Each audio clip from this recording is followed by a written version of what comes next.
So this is Defeating the Watchtower number 4. And this one really does follow Defeating the Watchtower number 3 in terms of its content, which you'll see here in a minute. So what we are going to do is we're going to look at a gentleman here, and you'll see on the slide here, Clinton J. Woodworth. Who was Clinton J. Woodworth? He was the editor of the Golden Age magazine, editor of the Consolation magazine.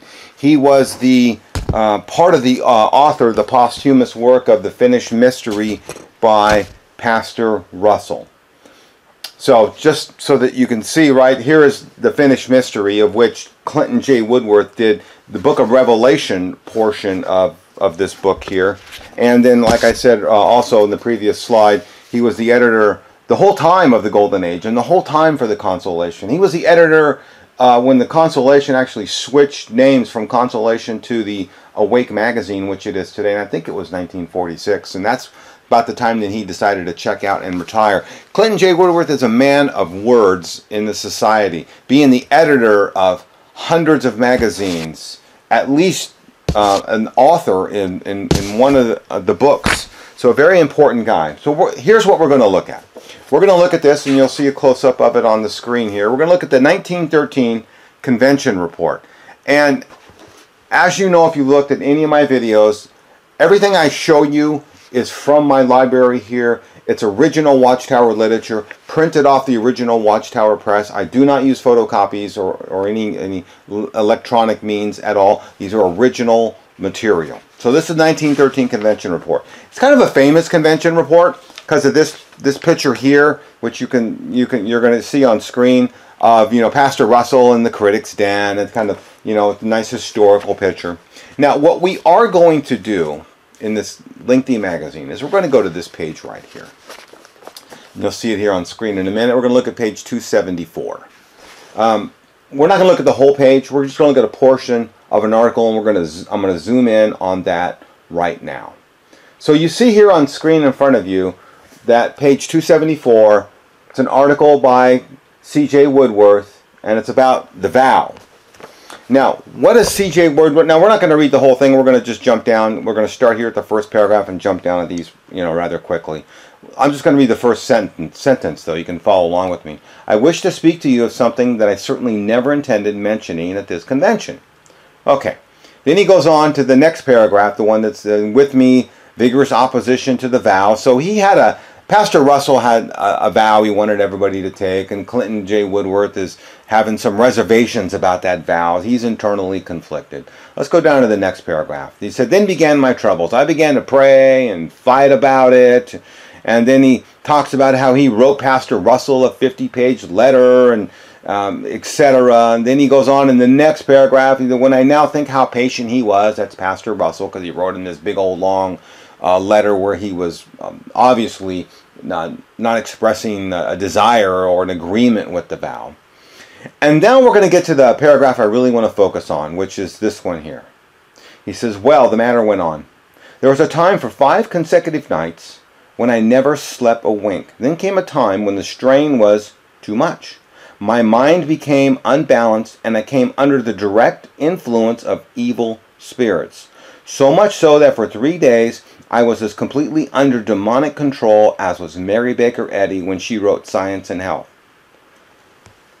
Now, if you're a Jehovah's Witness, I want you to stop and read that again. Here is the editor.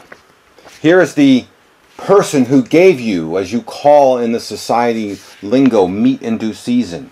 He's the editor of the Golden Age, the Consolation. He's the author of a significant portion of Volume 7 of Studies in the Scriptures, The Finished Mystery, and he's telling you he's demon-possessed? You have a demon-possessed editor of your meat in due season? That is absolutely astounding, Jehovah's Witness. Now, let me say this. As a Christian, you can't be demon-possessed. Clinton J. Woodworth, obviously, I will say, he's not a Christian because he believes in Watchtower theology. And in Watchtower theology, you've got a different Christ, you've got a different gospel. You don't go around saying you're demon-possessed. That's not an accurate understanding of the Scripture. Look at 2 Scripture verses with me right here. Look at 1 Corinthians 7:23. You were bought with a price. Do not become bondservants. You were bought with the price of Jesus Christ. who's not going to let you become demon-possessed. Let's look at John 1:12. But to all who did receive him, who believed in his name, he gave the right to become children of God. You are children of God if you're a Christian. I can understand how C.J. Woodworth can say he was demon-possessed, because he's not a Christian. And here's this demon-possessed man authoring articles that you Jehovah's Witnesses, at least back in the day, were reading and accepting as meat in due season, which I would say is very rotten meat in due season. Now, what's this say about this society? Well, I want you to look at this slide, which I use all the time, because in almost every Watchtower magazine, multiple Watchtower magazines a year, it's easy to find an article in which the society says they are under the direct control of Jehovah God. Well, no, I'm sorry, you're not under the direct control of Jehovah God. Jehovah God does not let his authors become demon-possessed and also author biblical literature while under demon possession. So what would I say to you, Jehovah's Witness? I would say, you know what, you really need to examine your relationship with this organization who has members that are demon-possessed. Now remember, this is the same editor of the Golden Age magazine. If you look at Defeating Watchtower 3, the same editor of this magazine, which published an article that told its members to go read this book from a demon. There's just way too much going on here in terms of demons and angels and possessions in the Watchtower Bible and Tract Society. You ought to check your relationship with this organization, because you shouldn't have one, because it's a false organization. And should you decide to stay in it, my fear is that you're going to see this next scripture verse here, Matthew 7:21-23, where Jesus says, "Not everyone who says to me, 'Lord, Lord,' will enter the kingdom of heaven, but the one who does the will of my Father who is in heaven. On that day many will say to me, 'Lord, Lord, did we not prophesy in your name, cast out demons in your name, and do many mighty works in your name?' And then I will declare to them, 'I never knew you. Depart from me, you workers of lawlessness.'" There are clearly people who are going to think they're in a right relationship with Christ, but you know what? They got the wrong Jesus. And if you're a member of the Watchtower Bible and Tract Society, you got the wrong Jesus. And you're in danger of hearing these words. It's time to get out of this false organization.